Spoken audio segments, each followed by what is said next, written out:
Assalamualaikum warahmatullahi wabarakatuh. Perkenalkan, nama saya Besar Reskanasam, Stambuk 083 2019 0087.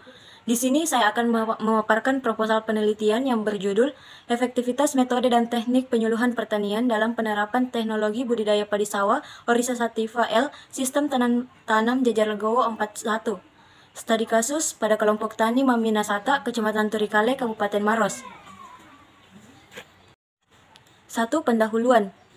Latar belakang. Penyuluhan pertanian adalah sistem pendidikan non-formal bagi petani agar dapat bertani lebih baik, berusaha tani lebih menguntungkan, hidup lebih sejahtera, dan bermasyarakat lebih baik, serta menjaga kelestarian lingkungan. Menurut Wira Atmaja dan Sadono 2008, penyuluhan pertanian adalah suatu pendidikan di luar sekolah untuk petani dan keluarganya, di mana mereka belajar sambil berbuat untuk menjadi mau tahu dan menyelesaikan masalah-masalah yang dihadapi secara baik, menguntungkan dan memuaskan. Jadi, penyuluhan pertanian itu adalah suatu bentuk pendidikan yang cara, bahan, dan sasarannya disesuaikan dengan kebutuhan dan kepentingan sasaran petani. Untuk itu, perlu diimbangi dengan pemilihan metode, meningkatkan peranan dan penggunaan media penyuluhan pertanian.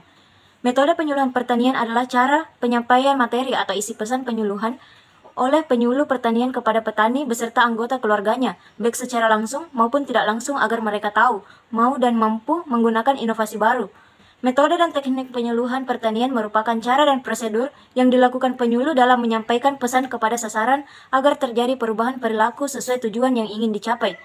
Tujuan pemilihan metode dan teknik penyuluhan pertanian untuk mendorong terjadinya efek atau perubahan perilaku yang sebanyak-banyaknya dari sasaran, untuk meningkatkan komunikasi dan mengurangi gangguan komunikasi, untuk meningkatkan daya anut sasaran, serta untuk mendorong munculnya sifat keterbukaan dan kemandirian petani. Rumusan masalah. Berdasarkan uraian pada latar belakang tersebut, maka rumusan permasalahannya sebagai berikut. Yang pertama, bagaimana pengaruh efektivitas metode penyuluhan pertanian terhadap penerapan teknologi budidaya padi sawah sistem tanam jajar legowo di Kecamatan Turikale, Kabupaten Maros. Yang kedua, bagaimana pengaruh teknik penyuluhan pertanian terhadap peranan teknologi budidaya padi sawah sistem tanam jajar legowo di Kecamatan Turikale, Kabupaten Maros. Tujuan penelitian. Adapun tujuan dari penelitian ini adalah 1. Mengetahui pengaruh efektivitas metode penyuluhan pertanian dalam penerapan teknologi budidaya padi sawah sistem tanam jajar legowo di Kecamatan Turikale, Kabupaten Maros.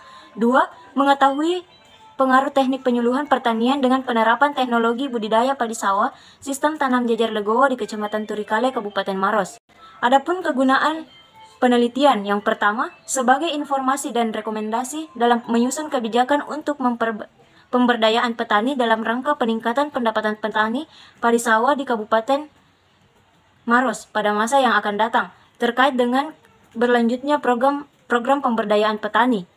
Yang kedua, sebagai bahan pertimbangan pola pembinaan dan pengembangan metode dan teknik penyuluhan pertanian dalam rangka meningkatkan pengetahuan petani dalam penerapan teknologi budidaya padi sawah sistem tanam jajar legowo.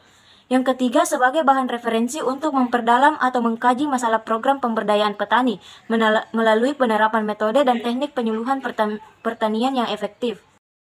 Bab 2. Pendahuluan. Landasan teori. Yang pertama, penyuluhan pertanian. Menurut Ashari 2011, penyuluhan pertanian adalah pemberdayaan petani dan keluarganya beserta masyarakat pelaku agribisnis melalui kegiatan pendidikan non-formal di bidang pertanian agar mereka mampu menolong dirinya sendiri, baik di bidang ekonomi, sosial maupun politik, sehingga peningkatan pendapatan dan kesejahteraan mereka dapat dicapai. Petani harus diajak belajar bagaimana memelihara dan memanfaatkan sumber daya yang ada di lingkungannya untuk kesejahteraannya yang lebih baik secara berkelanjutan. Yang kedua, sistem tanam padi jajar legowo. Sistem tanam padi jajar legowo merupakan suatu upaya memanipulasikan lokasi pertanaman sehingga pertanaman akan memiliki jumlah pinggiran yang lebih banyak dengan adanya barisan kosong. Tanaman padi yang berada di pinggir memiliki pertumbuhan dan perkembangan yang lebih baik dibanding tanaman padi yang berada di barisan tengah, sehingga memberikan hasil produksi dan kualitas gabah yang lebih tinggi. Hal ini disebabkan karena tanaman yang berada di pinggir akan memperoleh intensitas cahaya yang lebih baik atau efek tanaman pinggir. Dalam prakteknya, ada beberapa jenis atau tipe sistem tanam jajar legowo yang biasa digunakan oleh petani padi. Yang ketiga, komponen teknologi dan teknik budidaya jajar legowo. Menurut Kementerian Pertanian 2016, keberhasilan penerapan teknologi jejer legowo ditentukan oleh komponen teknologi dan teknik budidaya yang digunakan antara lain sebagai berikut. Yang pertama, varietas unggul dan benih bermutu. Yang kedua, aplikasi pupuk hayati. Yang ketiga, persiapan benih. Yang keempat, persemaian. Yang kelima, penyiapan lahan. Yang keenam, aplikasi biodekomposer. Yang ketujuh, penanaman dapat menggunakan mesin tanam indoor jawo. Selanjutnya, penyulaman, pengairan, penyiangan, pemupukan, dan panen. Metode penyuluhan. Metode dan teknik penyuluhan pertanian dapat diartikan sebagai cara atau teknik penyampaian materi penyuluhan oleh para penyuluh kepada para petani beserta keluarganya, baik secara langsung maupun tidak langsung, agar mereka tahu, mampu dan mampu menerapkan inovasi atau teknologi baru.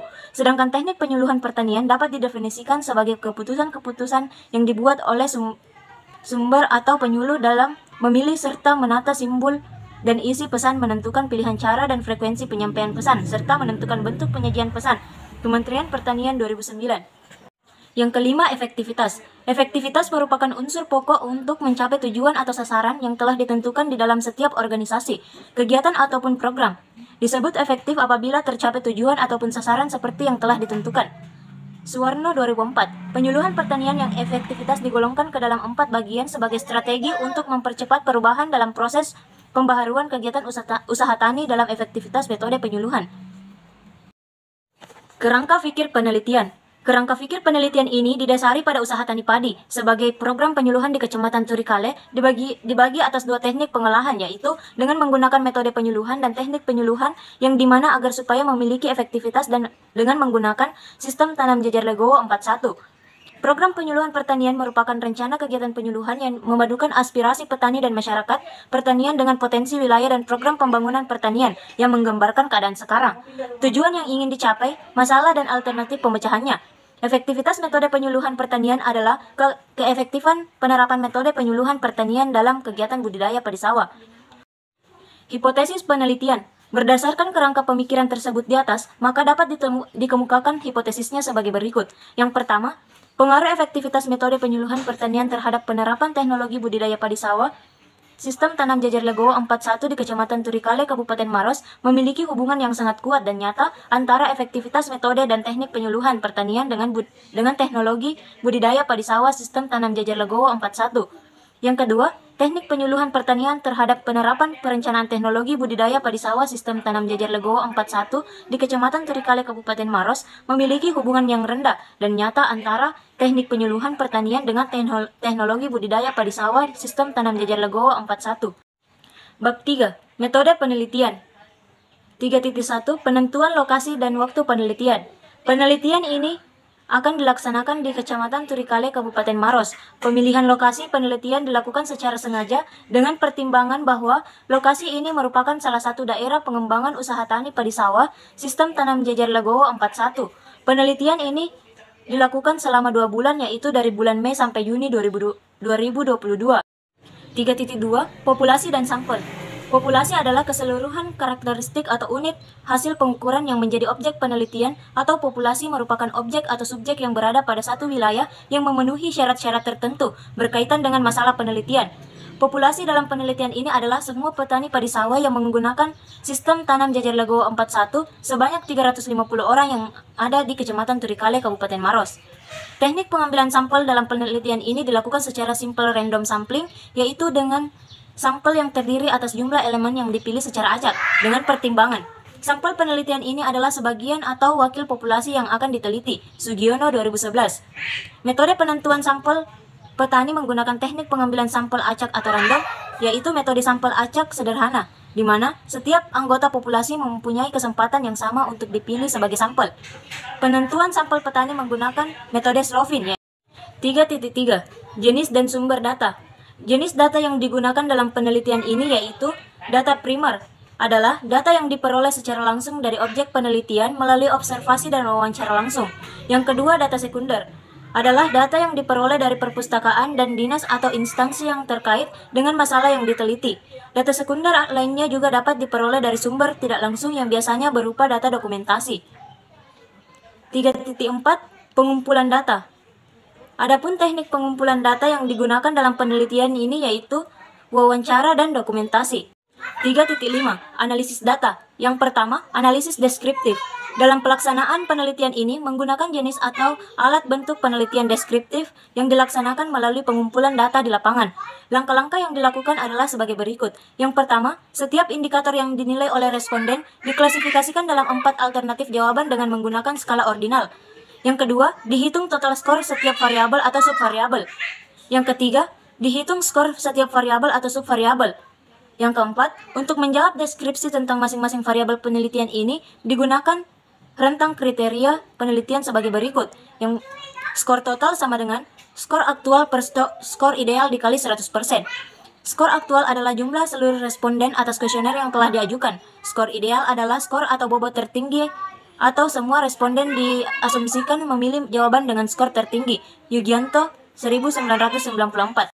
2. Analisis korelasi. Untuk mengetahui hubungan variabel efektivitas metode penyuluhan pertanian atau X1 dan teknik penyuluhan pertanian X2 dengan penerapan teknologi budidaya padi sawah sistem jejer legowo, digunakan uji koefisien korelasi jenjang Spearman atau RS dengan rumus yang dinyatakan oleh Suharismi Arikunto 2006.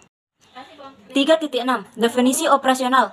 Batasan operasional variabel merupakan konsep operasional yang digunakan dalam penelitian dalam menganalisis variabel-variabel yang masuk dalam cakupan penelitian.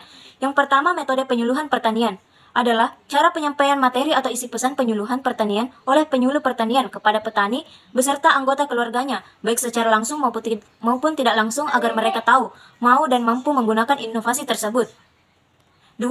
Teknik penyuluhan pertanian dapat didefinisikan sebagai keputusan-keputusan yang selalu dibuat oleh sumber atau penyuluh dalam memilih serta menata simbol dan isi pesan, menentukan pilihan cara dan frekuensi penyampaian pesan, serta menentukan bentuk penyajian pesan. Yang keempat, teknik penyuluhan pertanian. Yang kelima, sistem jejer legowo. Yang keenam, teknik budidaya padi sawah. Itulah tadi pemaparan dari saya, kurang dan lebihnya mohon dimaafkan. Wabillahi taufiq wal hidayah. Wassalamualaikum warahmatullahi wabarakatuh.